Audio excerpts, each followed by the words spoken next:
जिला सामाजिक सुरक्षा और भिन्नक्षम सशक्तिकरण विभाग तरफ जिला स्तरीय अंतर्जातीय वरिष्ठ नागरिक दिवस पारलाखेमुंडी स्थित बिजु कल्याण मंडपठारे पालित हो जाइछि।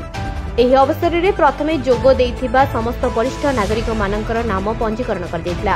कार्यक्रम में जोग गुरुंक तत्वावधान में वरिष्ठ नागरिक माने जोग करथिले और वरिष्ठ नागरिक मानक निमंते स्वास्थ्य मेलार आयोजन करा देइथिला। एथिरे जिला मुख्य चिकित्सा और जनस्वास्थ्य अधिकारी गजपति विभिन्न स्वास्थ्य विशेषज्ञ डाक्तर जोग देइथिले एवं वरिष्ठ नागरिकों विभिन्न स्वास्थ्यगत समस्यार परीक्षा करने संगे संगे मागणा औषध वितरण करा जायतिला। ଏହି କାର୍ଯ୍ୟକ୍ରମରେ ଜିଲ୍ଲାର ମୋଟ 78 ଜଣ ବରିଷ୍ଠ ନାଗରିକଙ୍କ ସ୍ୱାସ୍ଥ୍ୟ ପରୀକ୍ଷା କରାଯାଇଥିଲା। ଏହି ଅବସରରେ ଉକ୍ତ ସ୍ଥାନରେ ଜିଲ୍ଲାପାଳ ବିଜୟ କୁମାର ଦାସଙ୍କ ଅଧ୍ୟକ୍ଷତାରେ ଏକ ସାଧାରଣ ସଭା ଆୟୋଜନ କରାଯାଇଥିଲା।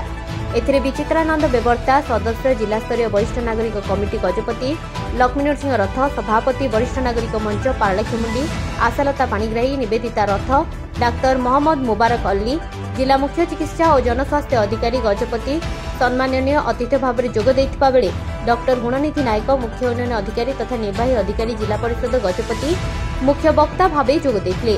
ଏହି କାର୍ଯ୍ୟକ୍ରମକୁ ଉତ୍ସର୍ଗିତା ବଡ଼ ରଇତ ଉପଖଣ୍ଡ ସାମାଜିକ ସୁରକ୍ଷା ଅଧିକାରୀ ପାରଳାଖେମୁଣ୍ଡି ପରିଚାଳନା କରିଥିଲେ ଓ ଅରୁଣ କୁମାର ଉଦୟ ଭାନୁ ବ୍ଲକ ସାମାଜିକ ସୁରକ୍ଷା ଅଧିକାରୀ ରାଉଦୟଗିରି ଧନ୍ୟବାଦ ଅର୍ପଣ କରିଥିଲେ। କାର୍ଯ୍ୟକ୍ରମରେ 5 ଜଣଙ୍କୁ ବରିଷ୍ଠ ନାଗରିକ କ୍ଷେତ୍ରରେ ଉଲ୍ଲେଖନୀୟ କାର୍ଯ୍ୟ କରୁଥିବାରୁ ଅତିଥିଙ୍କ ଦ୍ୱାରା ସମ୍ବର୍ଦ୍ଧନା କରାଯିବା ସହିତ ସମ୍ମାନିତ କରାଯାଇଥିଲା। ସେହିପରି ମୋଟ 10 ଜଣ ହିତାଧିକାରୀଙ୍କୁ ନୂଆ ବାର୍ଦ୍ଧକ୍ୟ ଭତ୍ତା ବଣ୍ଟନ କରାଯାଇଥିଲା। ପରିଶେଷରେ ବରିଷ୍ଠ ନାଗରିକଙ୍କୁ ସମ୍ମାନ ଓ ସୁରକ୍ଷା ଦେବା ପାଇଁ ଏକ ଶପଥ ପାଠ କରାଯାଇଥିଲା।